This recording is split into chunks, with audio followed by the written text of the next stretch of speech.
Dog Show.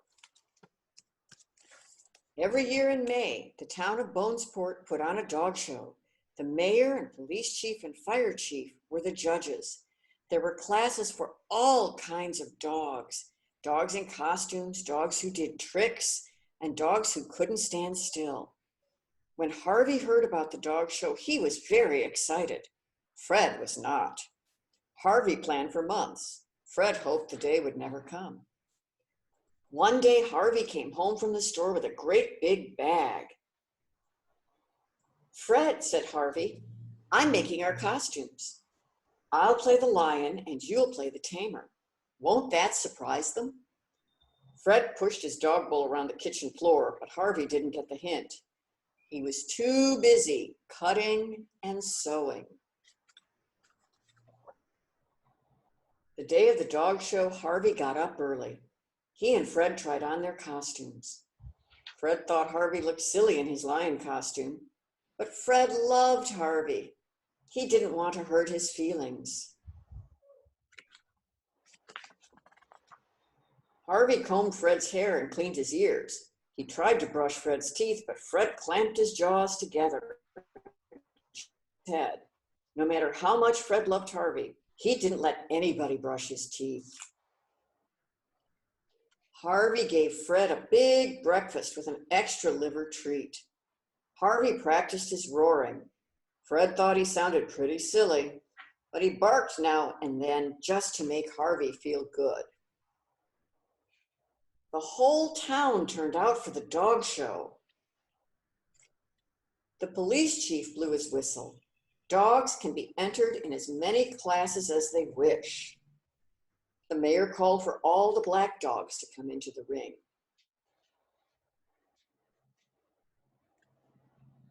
"One more lap around the ring," the mayor said. "Ladies and gentlemen, a round of applause for the black dogs." People clapped, dogs yapped. Fred yawned. It was going to be a long day. Harvey entered Fred in every class he could. They competed in spotted dogs, but Fred had more splotches than spots.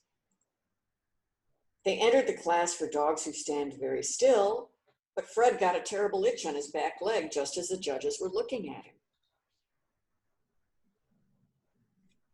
They didn't win in short dogs or long-haired dogs or dogs who can't stand still because Fred was simply too tired by that time to move one bone in his body.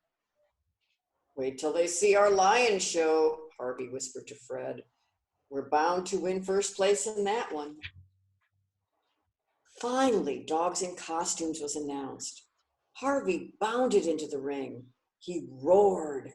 Fred stood on his hind legs and barked. Harvey batted a floppy paw at Fred. Fred barked again. The first prize went to Daisy the dachshund, who was dressed as a pea pod. Fred and Harvey won an honorable mention. Harvey trudged out of the ring, his tail dragging on the ground. Fred licked his hand, but Harvey didn't even notice. "Come on, Fred," Harvey said. "It's time to go home." But Fred dug in his back paws and refused to budge. "Heel, Fred," said Harvey, but Fred would not heel. He barked at Harvey and yanked on the leash. He dragged Harvey right across the ring and up to the judges' table.